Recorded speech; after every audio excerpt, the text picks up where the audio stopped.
शेतकरी संघटनेचे नेते राजू शेट्टी यांनी 2 वेळा मातोश्रीवर उद्धव ठाकरेंची भेट घेतली।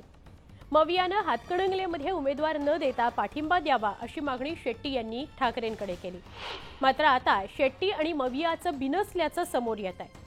रविवारी राष्ट्रीय समाज पक्षाचे नेते महादेव जानकर यांनी महायुतीनं नाराजी दूर केली।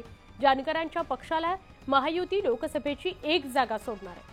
मवियाशी चर्चा करणारे जानकर थेट महायुतीसोबत गेले।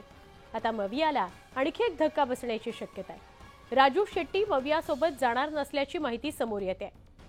दुसरीकडे जयंत पाटील यांनीही याबाबत सुतोवाच केलेला आहे।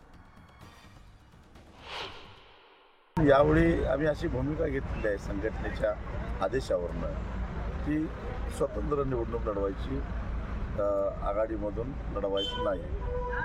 आता भारतीय जनता पक्षाचा किंवा त्यांच्या मित्रपक्षाचा पराभव व्हावा असं जर का महाविकास आघाडीच्या नेत्यांना वाटत असेल तर त्यांनी उमेदवार उभा करू नये आणि पाठिंबा जाहीर करावा। पाठिंबा घ्यायला मी तयार आहे, परंतु आघाडीमध्ये येणार नाही ही माझी भूमिका आहे। शिवसेनेचे नेते त्यांच्या संपर्कात आहेत होते, त्यांच्या बैठकी झालेल्या होत्या असं आम्हाला सांगण्यात आलेलं होतं आणि आम्हाला वाटत होतं की एकत्रितपणानं ते शिवसेना, काँग्रेस, राष्ट्रवादी यांच्याबरोबर धर्मनिरपेक्ष आघाडीत सहभागी होतील आणि त्यांनी व्हावं अशी आमची सगळ्यांची अपेक्षा होती।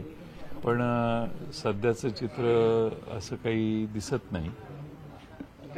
उमेदवार देणार महाविकास आघाडी हातकणंगले त्यांनी पाठिंबा नाही घेतला तर मग महाविकास आघाडीला सर्व ठिकाणी उमेदवार उभे तर करावेच लागतील ना।